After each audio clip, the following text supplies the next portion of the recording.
The summer sun in Arizona could be brutal, but our backyard pool was always a sanctuary.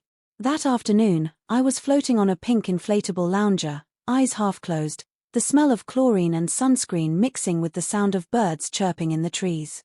My husband, Derek, was away on a business trip in Chicago, and I'd been feeling the weight of his absence more than usual. We'd been married 4 years, and though our relationship was steady, it lacked something lately. The spark had dulled, replaced by the humdrum rhythm of daily life. I never thought I'd miss his arguments about how to load the dishwasher or his weird habit of singing 80s ballads in the shower, but I did. I wasn't entirely alone, though. Derek's father, Robert, had come to stay with us for a few weeks after a minor surgery on his knee. The plan was for him to recover in our guest room and enjoy some sun before returning to his home in Oregon. Robert was retired from his career as a fire chief, but he still carried himself with that quiet authority. He wasn't loud or overbearing, just solid and observant, like a rock. He had that weathered, salt and pepper look and a calm voice that made you want to spill your entire life story.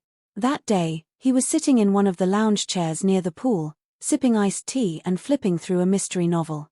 He wore a wide-brimmed straw hat and sunglasses, giving off a very cool retired guy vibe. I floated lazily by and caught him glancing up from his book every so often, probably just making sure I didn't fall asleep and drown or something. I smiled at him, and he raised his glass in a kind of lazy salute. "You okay out there, Emily?" he asked with that calm tone of his. "Yeah, just soaking in the last bit of summer before reality hits again," I replied. "You always were a water bug," he said. "Even when you and Derek were just dating, you'd spend hours in that pool." "Guilty," I said, stretching my arms. "It's the only place I can think and relax at the same time." He smiled, and we sat in silence for a few minutes. I liked that about Robert, he didn't fill the air with empty words. He only spoke when there was something worth saying. I decided to go under for a swim, slipping off the lounger and gliding beneath the surface. The water was cool, crisp, and comforting. But when I kicked off the deep end wall and started to swim back, something unexpected happened. My calf cramped hard. The kind of cramp that locks up your leg and sends shockwaves of panic through your brain. I gasped and tried to paddle back, but the pain shot through my body like a jolt of electricity. I couldn't get my head above water. In a second, I was flailing. The panic set in faster than I imagined. I tried to scream but swallowed water instead. My vision blurred. The sky disappeared. Then arms. Strong arms. Firm and steady. They wrapped around my chest and lifted me toward the surface. I coughed violently as we broke through the waterline. I heard his voice, calm but urgent. "I've got you, Emily. You're okay." Robert pulled me to the pool steps and helped me sit down at the shallow end, one hand still on my back to make sure I didn't slide under again. I gasped for air, coughing and blinking away the tears and chlorine. My calf throbbed in agony, but I was alive. "You cramped up?"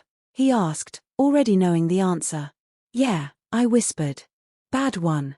I couldn't move. He knelt beside me and gently rubbed my calf, working the knot out with the precision of someone who'd done this 100 times. "Breathe. You're all right now." The tension in my leg started to fade, replaced by exhaustion and disbelief. I looked up at him, overwhelmed by gratitude. "Thank you," I said quietly. "Of course," he said, his voice steady. "You scared the hell out of me, Em." His eyes softened, and he brushed a wet strand of hair off my face. It was such a fatherly gesture, yet oddly intimate. We sat like that for a while. The world around us seemed to hush. The only sounds were the water dripping from our clothes and the breeze rustling the trees. I couldn't explain what I was feeling. Maybe it was the adrenaline, the vulnerability, or simply the relief. But in that moment, Robert didn't feel like just my father-in-law. He felt like a protector, a presence I hadn't realized I needed. Later that evening, I sat on the patio wrapped in a towel, sipping hot tea. Robert brought me a blanket and sat across from me in one of the Adirondack chairs. The stars were beginning to peek through the sky, and the heat of the day had mellowed into a balmy warmth. "You sure you're okay?" he asked again. "I am. Thanks to you." He nodded, but there was something behind his eyes, concern mixed with guilt. I should have gotten to you faster. You did everything right, I said firmly. I panicked. It wasn't your fault. You're like a daughter to me, he said softly. When I saw you go under like that, he stopped and looked away. I know, I said. I could feel it. He gave a small smile, and we sat there in silence again. The kind of silence that says more than words ever could. Over the next few days, something shifted between us, not in a bad or inappropriate way, but in a more subtle, emotional sense. We talked more. We laughed about things I hadn't shared with anyone in a long time. I told him about my struggles with feeling disconnected from Derek lately, about how lonely I felt sometimes in a marriage that was built more on routine than romance. Robert listened without judgment. Marriage gets like that, he said. It's not always fireworks. Sometimes it's just showing up every day. And sometimes it's learning how to fall back in love with the person you already chose. I took those words to heart. Robert had been married to Derek's mom for over 30 years before she passed away. He knew what it meant to stick it out, to endure, to nurture a bond even when it was hard. His presence, his wisdom, his calm, it started to help me heal. Not just from the scare in the pool, but from the emotional drift I'd been feeling for months. A few days before Derek came home, I found myself sitting on the edge of the pool again, feet in the water. Robert came out and sat beside me, sipping his usual iced tea. I'm heading back to Oregon next week, he said. I nodded. I'll miss you.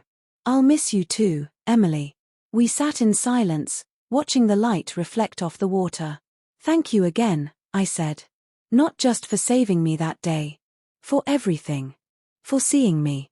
He looked at me, and for a second, I saw the tears he was holding back. You're a strong woman, Em. Just don't forget to lean on people now and then. When Derek returned, things were different, but in a good way. I greeted him at the door with a smile that wasn't forced. We talked more. We shared again. Something about Robert's visit, his quiet influence, had reminded me that love isn't always about passion. Sometimes, it's about presence.